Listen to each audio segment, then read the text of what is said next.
بسم الله الرحمن الرحيم. الرحمن علم القرآن خلق الإنسان علمه البيان. الشمس والقمر بحسبان والنجم والشجر يسجدان. والسماء رفعها ووضع الميزان ألا تطغوا في الميزان وأقيموا الوزن بالقسط ولا تخسروا الميزان. والأرض وضعها للأنام فيها فاكهة والنخل ذات الأكمام والحب ذو العصف والريحان. فبأي آلاء ربكما تكذبان؟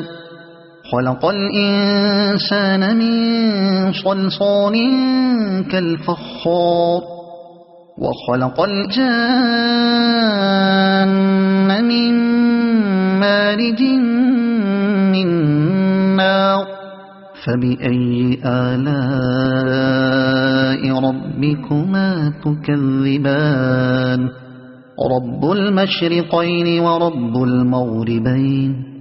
فبأي آلاء ربكما تكذبان؟ مرج البحرين يلتقيان بينهما برزخ لا يبغيان. فبأي آلاء ربكما تكذبان؟ يخرج منهما اللؤلؤ والمرجان. فبأي آلاء ربكما تكذبان؟ وله الجوار المنشآت في البحر كالأعلام. فبأي آلاء ربكما تكذبان؟ كل من عليها فان ويبقى وجه ربك ذو الجلال والإكرام. فبأي آلاء ربكما تكذبان؟ يسأله من في السماوات والأرض كل يوم هو في شأن. فبأي آلاء ربكما تكذبان؟ سنفرغ لكم أيها الثقلان. فبأي آلاء ربكما تكذبان؟ يا معشر الجن والإنس إن استطعتم أن تنفذوا من أقطار السماوات والأرض فانفذوا لا تنفذون إلا بسلطان.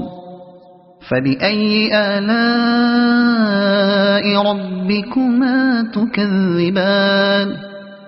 يرسل عليكما شواظ من نار ونحاس فلا تنتصران. فبأي آلاء ربكما تكذبان؟ فإذا انشقت السماء فكانت وردة كالدهان. فبأي آلاء ربكما تكذبان؟ فيومئذ لا يسأل عن ذنبه إنس ولا جان. فبأي آلاء ربكما تكذبان؟ يعرف المجرمون بسيماهم فيؤخذ بالنواصي والأقدام. فبأي آلاء ربكما تكذبان؟ هذه جهنم التي يكذب بها المجرمون يطوفون بينها وبين حميم آن. فبأي آلاء ربكما تكذبان؟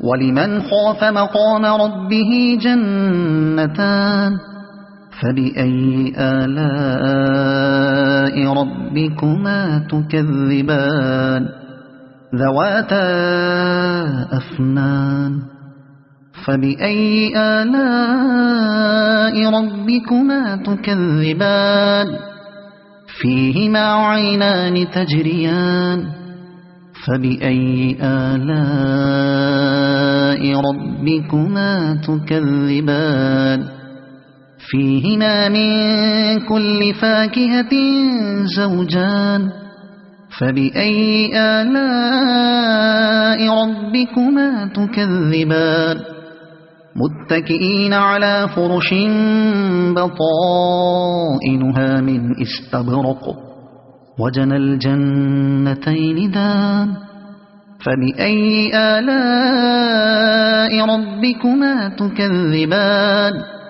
فيهن قاصرات الطرف لم يطمثهن إنس قبلهم ولا جان فبأي آلاء ربكما تكذبان